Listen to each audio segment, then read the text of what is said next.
Today, welcome everybody. I'm going to talk about leveraging conflict resolution skills while conducting workplace investigations topic, which is going to be, I would say, that a much easier or more like a skills-based and easy topic to digest, but still very much close to the previous topic that was about mixed solutions, how to implement mediation while delivering or conducting a workplace investigation and decide about what's the best option to choose.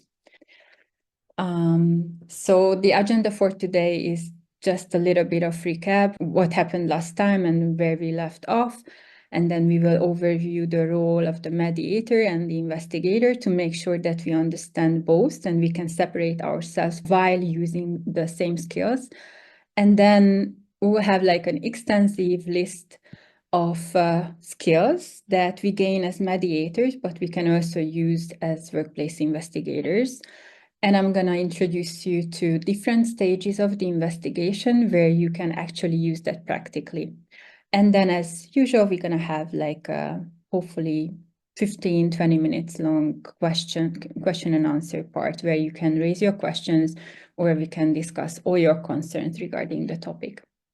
So as last time, again, I really would like to make sure that you feel comfortable in your seat, including that you are in the right place, you are in the right time, you are here. This conversation is basically for everybody, but I listed and named a couple of roles or positions that potentially can benefit from this presentation.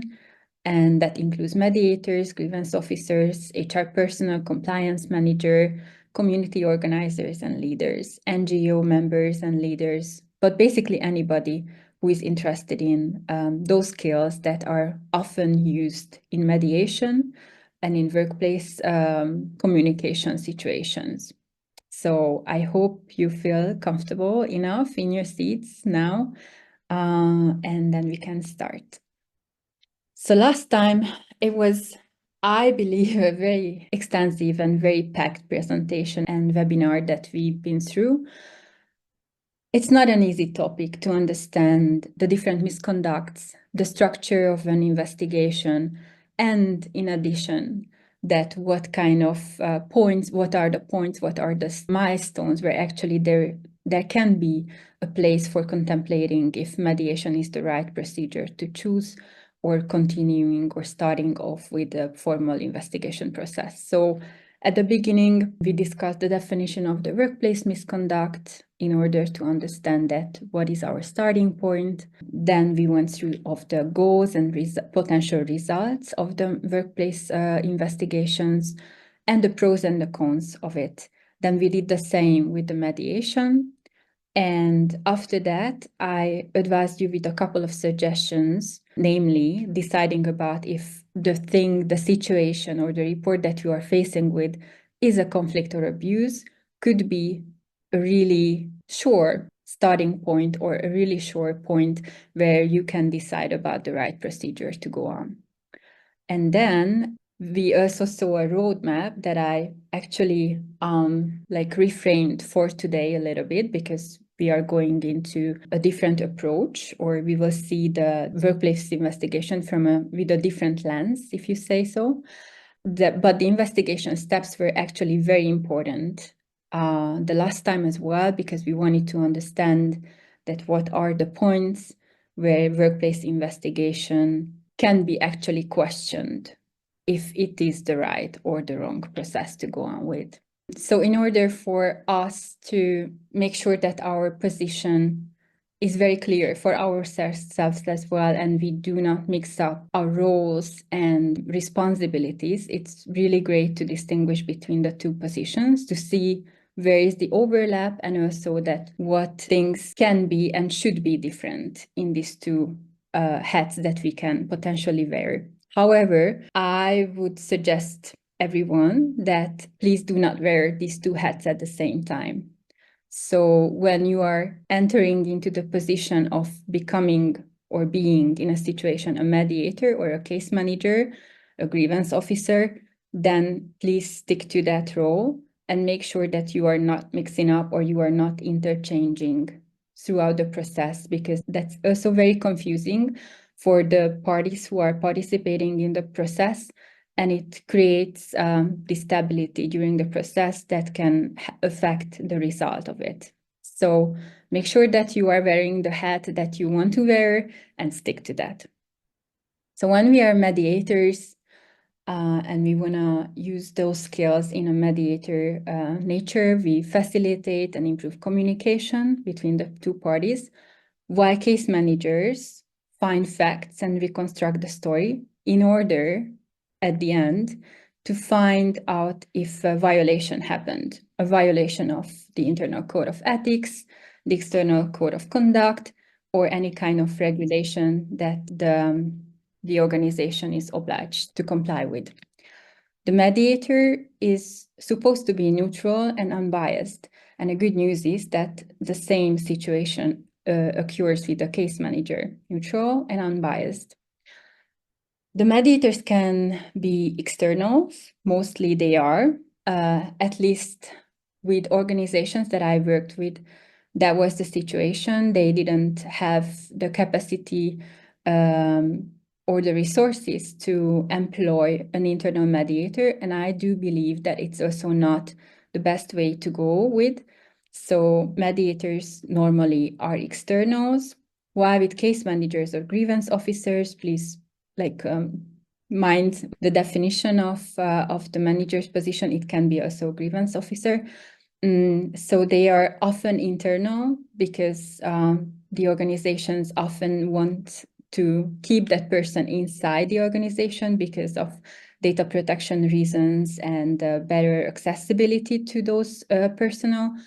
But other times, there are external companies or consultants who are joining the company for a short amount of time in order to support case management.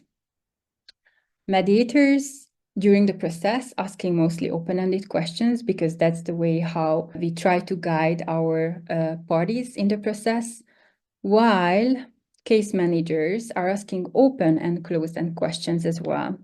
Why is that important to mention? Because there is a need to verify different facts that the case manager or grievance officer is facing with. And these are a very important part of the process. So then closed-end questions are making their role in the process. A mediator never recommends an action or a solution, not during the process, not at the end of the process. A case manager, however, needs to recommend some actions at the end of the process because after the final assessment, there must be some resolution, and this is the grievance officer or case manager's role to define that what is the best possible solution in order to resolve the potential violation that they found. The mediator upholds respect, trust, and dignity of all involved parties during the whole process. And again, a good news that the case manager or grievance officer is supposed to do the same. So you can see that there are several overlaps, but mainly on the habitual part or the skills part. However, when it comes to responsibilities, there are some differences. So make sure that you keep that in mind. I really wanted to talk about a couple of things that might be, surprising. Why is that? Because when it comes to formal procedures or even a mediation process, we do not often think about the needs of the people who are participating in our process.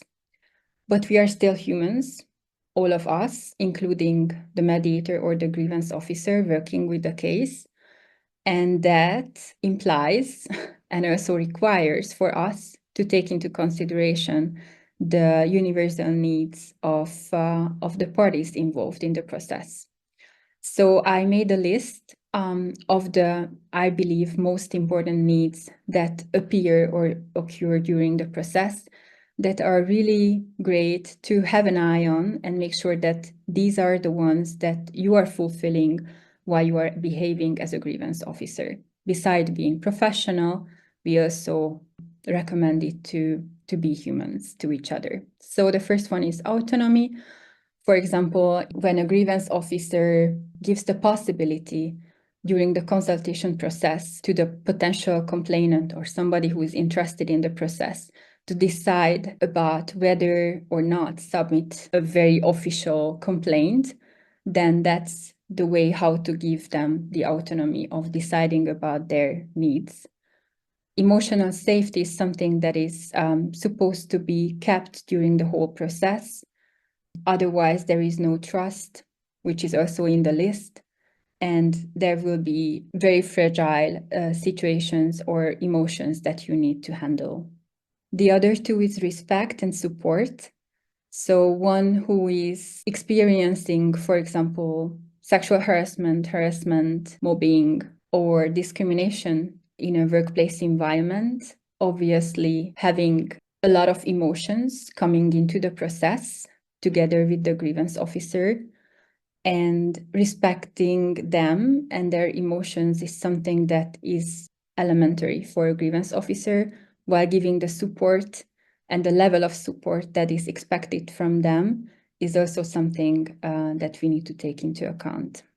And I put empathy as the last. However, that's something that should be followed through during the whole process, because otherwise these very sensitive topics cannot be discussed, cannot be investigated in the proper way, even though you have the best intentions. So as I mentioned, I created a little bit different roadmap for the workplace investigation for you to understand that which points are actually important for you to see if a skill that you gained or acquired during mediation training can be useful for delivering a workplace investigation or conducting a process. The first one is consultation, and you're gonna see that throughout the rest of the presentation appearing. So please try to bear in mind those. So the first part is consultation that I mentioned here, when the conflict is escalated to a level that a person really would like to know more information about the conditions of submitting a formal complaint. And there is a consultation potentially happening also when a leader or a business partner or anybody else from the HR department would like to understand how to support an employee who is potentially facing with workplace harassment or discrimination. Then the next stage is the report intake, when the person decides that they really would like to officially submit a report. Of course, there are dedicated channels to that, and you're going to see that there is a difference between how to use and what kind of skills to use, depending on that which channel has been actually used while submitted the report. Normally, there is a dedicated channel, an application, an app that is specifically created for whistleblowing reports that also include not only criminal activities, but also workplace misconducts. And people can send their reports via that, and then they can communicate with the case manager via a secured mailbox. Or this report intake can happen in person as well, if there is a possibility for that, or via phone, hotline, or even a message or an email. So depending on that, you will see that which skills or what type of assessment you are using, or what is the best for you and for the employees. Then during the pre-assessment part, when the allegation identified, there is a possibility also to do the first interview with the complainant or the affected people in order to clarify the allegations. So sometimes this first interview is put into the data collection part, but many times it falls into the pre-assessment part because you don't know exactly if the initially provided data is sufficient in order for you to identify the allegation and create a first pre-assessment for the case. The next part is a huge one. Basically, the biggest part of the investigation is the data collection, where you conduct interviews with different parties. You collect data from different resources, hard data and soft data as well. And that's the point where the confrontation with the accused is happening. And then there is the final assessment when a substantiation of the violation, if happened, is taking place. And that's where the recommendation or the giving the recommendation part is also happening. And then potentially there is a feedback part where with either both parties, the complainant and the accused parties, are taking place, or depending on their availability or their needs, just one of them. So these are the elements of a workplace investigation. It's, of course, in a nutshell, because there are many other parts that can be included during the process depending on the circumstances. But just to have a glimpse at it and make sure that you understand what I'm talking about in the next slides, I really wanted to show you this roadmap about the investigation. Okay, so I'm gonna talk about a couple of skills that are also can be your guiding principles or values, but now let's call them just skills because these are the ones that we are gaining if we take part in a mediation course. The first one is empathy. And you're going to see that in some of the cases or on some of the slides, I gave example only a couple of moments during the investigation process where this can be considered to put a stress on or to emphasize for you. But it doesn't necessarily mean that these are the only parts that you need to take that into consideration. So please feel free to extend it to the whole process and do it as best works for you. So I try to formulate the definition of empathy according both the general definition and placing some elements into that, but also adding a couple of things that are very specific to workplace investigations. So I did that with all the definitions. So you're going to see some familiar parts and some that are really peculiar. One's ability to put themselves in someone else's position to get a better understanding of the situation, of course, something that can be very familiar with you. But then the extra part is that an empathetic professional doesn't side with any party. They just see the situation from each party's point of view. So that's what we learned during a mediation training. And that's exactly what case manager or grievance officer is supposed to show, especially during the consultation part, the report intake, depending on, of course, the format. But if it's in person or during a phone call, then it's really something that you can emphasize. During the interviews with any parties or witness testimonials, talks, confrontation of the alleged person as well, because somebody has been accused, it doesn't mean that you have all the evidence that person is actually did whatever they were accused of. That's, as mentioned in the previous slide, part of the data collection part. So you do not have any information, or you're not supposed to have any information yet about the validity of the accusations. The next one is active listening, which is also part of the nonviolent communication framework, just like the empathy. But the active listening is something that I believe is a very important, though super difficult skill to acquire and to practice actively, because our environment conditions us to have an answer, to have a reply immediately whenever we listen to anybody's talking. We compare each other or ourselves to the one who's speaking. We come up with stories, we come up with judgments immediately when we hear speaking another person. But this is something that is actually supposed to be put in the corner during an investigation process, just like during a mediation one, in order to be neutral and impartial. So I added 3 main points that are it's quite obvious when there is an interpersonal contact with any of the parties: consultation, interviews, and confrontation of the alleged person.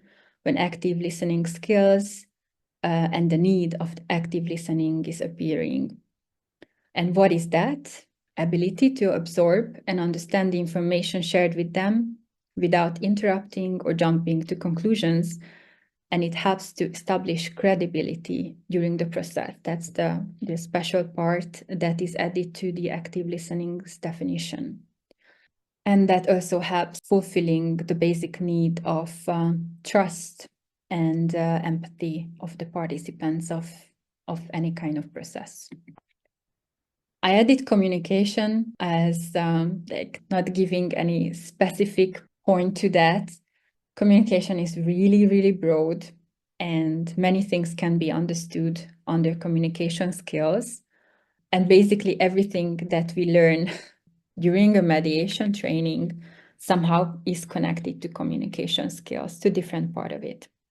But what I understood here is that somebody's having the capacity to actively listen and understand the needs, interests, and perspectives of each party, and the ability to clarify and explain complex situations supported by objective fact and evidence is the special part applicable mostly on the grievance processes. When a person, especially the complainant, arrives with very high expectations into the process and with a lot of questions, what's going to happen? And that's one of the reasons I added the second part, that the ability to clarify and explain complex situations, because you already see from that partial roadmap that I presented to you that it is a complex situation. When somebody is taking part in a grievance process, especially with heated emotions as a complainant, then not only the expectations, but also the confusion is taking part, and it's also really, really high. And in my practice, I found myself in situations where even the most obvious facts needed to be explained in order for the complainant to be comforted and to be able to participate actively in the process. Because when somebody is hurt or somebody is oppressed in any ways, physically and or emotionally or psychologically, they kind of freeze. They have a reaction to that oppression or to that hurt. And one of the things that they are not really able to use is their like common sense and understanding of different facts or different procedure steps that they would normally completely understand, but in the very specific situation they are in, they are unable to do that. So that's why a grievance officer's role in explaining the situation clearly and patiently is extremely important. Well, I added all of the parts of the grievance process under the goal when to use it. And why is that? Because both in a written and oral communication, it's super important to keep it going. There is no way to stop the communication except if you really need the time, but then it's very, very much recommended to give a deadline for yourself and inform the parties, including the complainant, about the deadline. That, for example, you need 3 weeks because of holidays or because of whatever reason in order to continue with the process. These are the nuance information. Sometimes for us, it looks like a nuance of information that creates the psychological and emotional safety that is also presented on one of the slides as the basic need of the participants of the grievance process. I added patience. Patience is a very noble quality of a person. It's a capacity to accept or tolerate delay, imperfection in communication, leaving space for expressing emotions without becoming angry or annoyed. And again, I added the points where you are supposed to use that at the milestones where interpersonal communication is supposed to take place when you actually meet with different participants of the grievance process. So I wanted to give you a couple of examples when patience is extremely important. I had situations many times when complainants were crying. They got angry, annoyed, because of the length of the conversation, because it was too short or too long. It was too triggering for them to explain everything that they went through again and again, sometimes again and again. When I interviewed witnesses, they also had very heated emotions because they had no idea why they've been involved into that process. And they were afraid of potential retaliation. And they thought that their take on the case is not that important, and they wanted to exclude themselves from the process. And they delayed, they decided not to take part in the meeting. And then in these cases, you have to be also convincing, but not too pushy, patient with the persons who are in the procedure.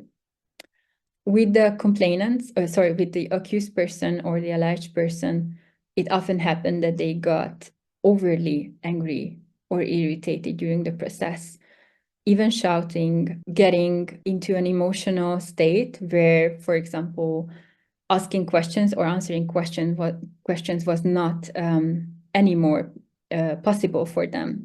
So in that situation, a grievance officer needs to make sure that they are handling the whole situation with the most patience humanly possible in order to put that back to track. And if not, then let the person go. Logical thinking is basically the other side of that scale of being able to emotionally handle a lot of input and a lot of situation or data, while logical thinking is the rational way of handling those. It's one's ability to use rational thinking when following standard protocols to resolve an issue, understanding the problems at hand, and think about the best way to move forward with it.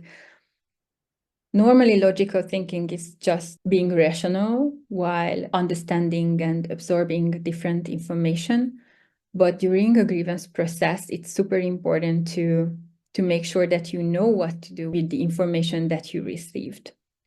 These are all puzzle pieces. So when someone is receiving, in a grievance officer position, is receiving a piece of information, they need to, if not immediately, but in a short time frame, understand that what is the place of that puzzle piece. Is that important? Is that something to neglect? Is that something to dig deeper? Is that to ask more questions about? Is that something that is doubtable and need to be double checked? And if yes, then to whom to go? So there are several questions that a grievance officer need to think when they are receiving a piece of information, and that requires a high level of logical thinking.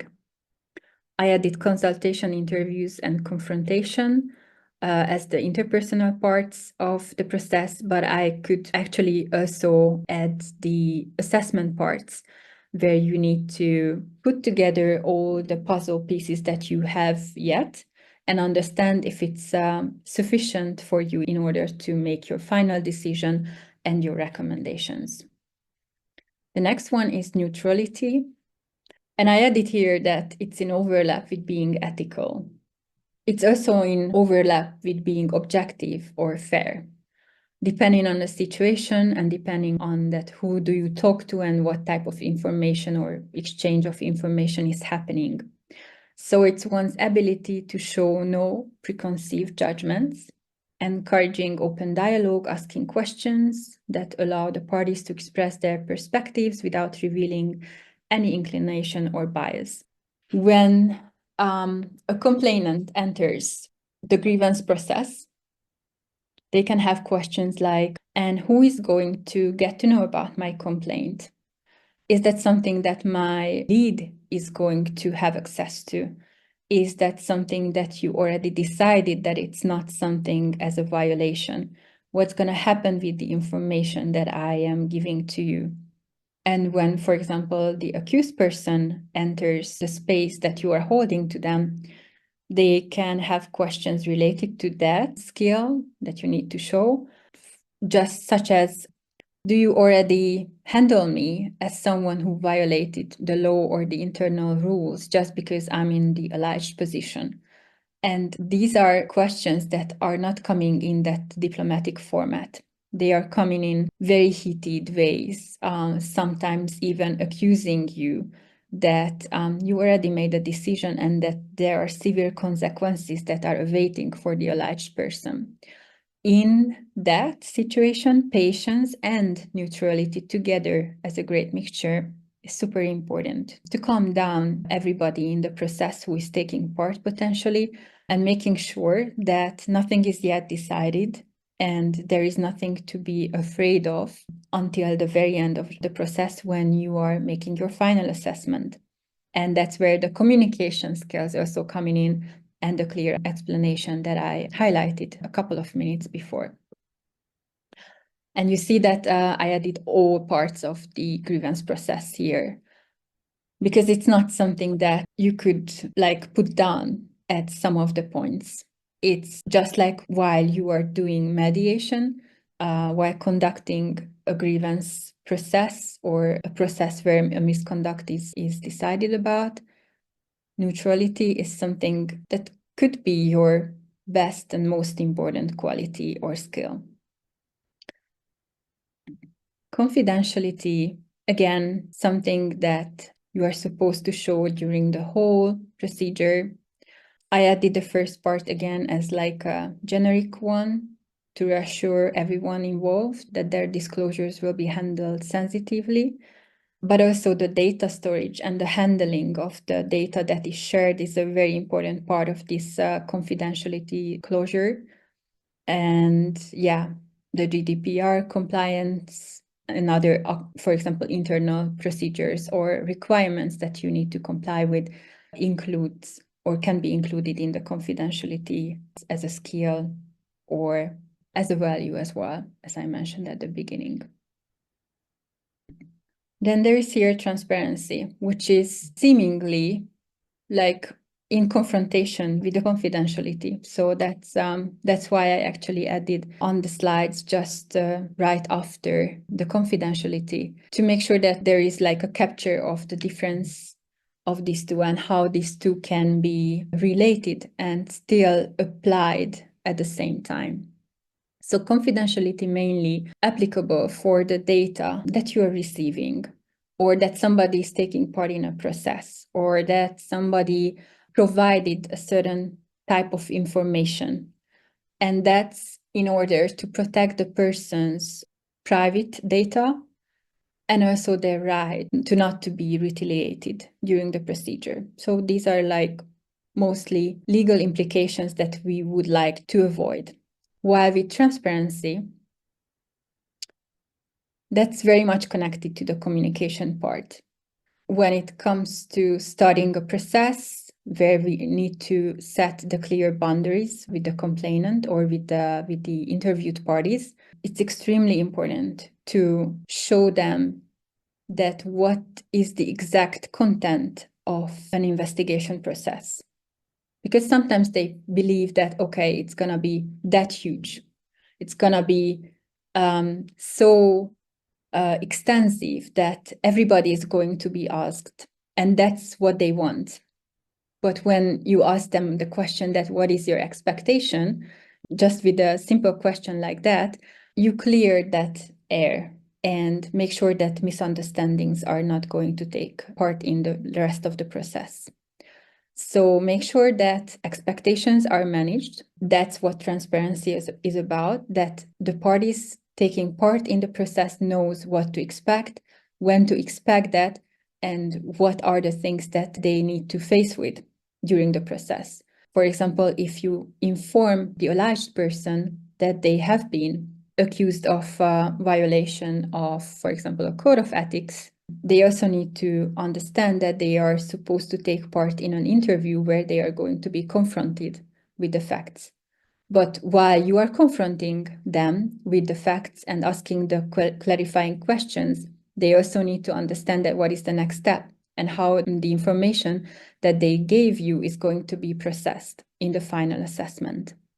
So that's what transparency means. You see that it's in very strong relation with the communication. And actually, that was the last skill that I wanted to share with you. But I also wanted to invite you for a very short reflection, just to choose two of the skills that you feel confident about and two that you would like to improve. And if you wish to share it in the chat, then it's very welcome. And if you need me, I can go back on the slides to have you an overview again about the skills: transparency, confidentiality, neutrality, logical thinking, patience, communication, active listening, and empathy. And that was it. So if you would like, you can share it in the chat, that which ones you feel confident about and which ones you would like to improve. And we can also discuss that and other questions during the Q&A session. There's a message in the chat from Ines. Ines, I don't know if you want me to read it out loud or if you prefer to say it with your microphone open. Sure. Thank you for the presentation. I think definitely the two skills I feel confident with are empathy and active listening. I do enjoy working with people. I do like to help and support people when they need. And so having the chance to practice these two skills at work has been very valuable, not only for the professional life, but for my personal life. And the skill to work on forever and ever is patience, which I think is key for everything. But it's very difficult. It has its days. Yeah. And do you have any tips how to improve your patience? Do you have anything that worked for you that you can share here? I'm not sure. Taking deep breaths and making sure that there's a pause between how you feel things before reacting. So a pause between how you feel and the reaction. Mm-hmm. As soon as you're able to make that pause before reacting, I think that's good, but it does need practice and it does depend on the days. It's not linear. Thank you for sharing. I think Zainab also wrote something in the chat. Mm-hmm. Zainab, should I read it or do you want to share it with your microphone? Okay. Thank you for the presentation. I myself, I think I'm really good at empathy with other people, but I'm a lot. Sometimes it happened to me. I try to actually understand other people well, but I cannot actually don't show my emotions. It happened to me that someone else start talking with me about the problem, and I started crying. Yeah, as a mediator, it's not good at all. Okay. And you added in the chat that you need to improve your communication skills. Yes. Mm. As a mediator, I guess I need to improve my communications skills and manage the type of communication with other people, managing time, managing actually communications, the type of you look at other people. I guess I need to improve these kind of skills. Thank you for sharing. Actually, I noted down a couple of more skills that are, I don't know, sometimes comes handy, like analytical skills, if you have those, like data analysis, like when you are facing with discrimination and you are provided a list of data in an Excel sheet, then it's potentially it is a great skill to have at hand. Then flexibility, because what happens when, oh my God, there are meetings, interviews delayed or not taking place, or you don't have the information that you were expecting to have, and then what's gonna happen then? How do you fill out this gap? So flexibility is very much needed as well, just like balanced consideration, meaning, and again, that's in overlap or somehow in connection with neutrality too, to make sure that both or all parties' interests are taken into consideration. And that's a very good skill for mediators, just like as much for grievance officers. I know that it's not a topic where many questions would arise, but if you do not have a question, but a comment or a concern or something that bothers you, then please just feel free to raise your hand and share it in that circle.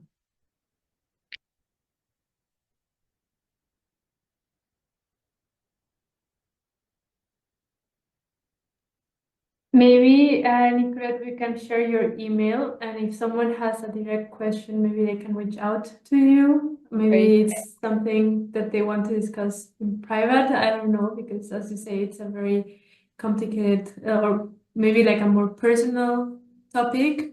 So if you're okay with it, you can write your email in the chat, and the participants can write it down, and then if they have any questions, they can reach out to you personally, so that they can share the context probably with you, and might be easier. But this is your chance to ask questions or comments or concerns. Before we're almost at the time, but we can still answer a few questions if there's some, and if not, we can also call it a night or a day, depending on where you are. So the floor is yours, and if not, we can say goodbye. Can I ask a question? Yes, I'm still a little confused about the difference between a mediator and case manager. I thought there's person as a mediator, you might be invited by organization as a mediator to resolve a conflict in the organization, or you might be hired by organization. But as you said, there is somehow there is a difference between being mediator and case manager. For example, case manager can provide others with some suggestions, but mediator can't. Would you please explain a little? Absolutely. So, like, while a mediator often works together with both parties in conflict, a case manager usually is sitting together with another case manager and listening to one party, one complainant, one person who is taking part as a witness or somebody who is a stakeholder and can provide valuable information. And at the end, the confrontation also happens just between the case managers. That's another skill or value, the 4 eyes check, while 2 case managers are actually in the process normally. So it's in between a case managers and the accused person. The other difference is, for example, that everything must be recorded in an official grievance process, starting from the invitations, throughout the protocols of the different meetings, the pre-assessment, the shared information, the delays, any kind of changes that is occurring during the process, just as much the result of the process, not the whole report, obviously, because that can include a lot of sensitive data, and then confidentiality can be breached there. But there must be like a conclusion that is shared during the feedback session with the complainant and the accused person, and potentially with other stakeholders as well who are interested in the resolving of this abuse or violation. And there is one more major difference, which we discussed last time, that with conflicts, we can feel free and go with the mediation process. But when it comes to abuses, it's better to take the official grievance procedure and make sure. However, most of the time there is a conflict as well there between the parties. But since there was an abuse, there is a hurt, there is a violation, there is something damage happened, and that needs an official procedure to take place. I hope it clarified a little bit. Of course, there are more differences, Thank you. Thank you. but these are the main ones. We did receive another question from Petra, which I'm Yeah. going to read right now. How to deal with the fact that some words, sorry, the chat is moving, that some words have different meanings for different people. Flexible can be perceived as untrustworthy. Well, that's what good communication skills are for. So asking the question that, is that clear? Is there anything else that I need you to provide with more information? Is something that you can ask throughout the whole process, especially when it comes to personal meetings or interpersonal connections with others. But also providing like a written guidance or a part of a procedure when the communication or the grievance process starts, that also includes some vocabulary, can be very helpful. Because in a grievance process there are many definitions or words that are used in a professional context and that are used outside of professional context, as just you said, Petra, with totally different meanings. Like fairness or unfairness is often used in non-professional environment or circumstances, while it's something that in a legal environment or context, it's very hard to define what fairness and unfairness means. So transparency and communication can come very handy at that point. And I think we are just right at time. Very, very German, very punctual.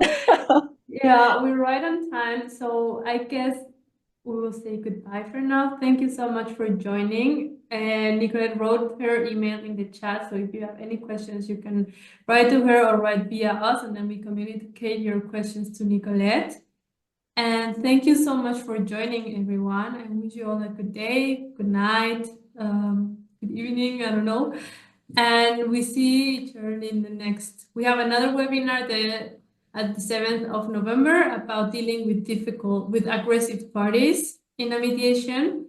So please feel free to join. It's going to be a very interesting conversation, and I hope to see a lot of you there. So have a good rest of the day. Bye-bye. Thank you. Take care. Bye-bye.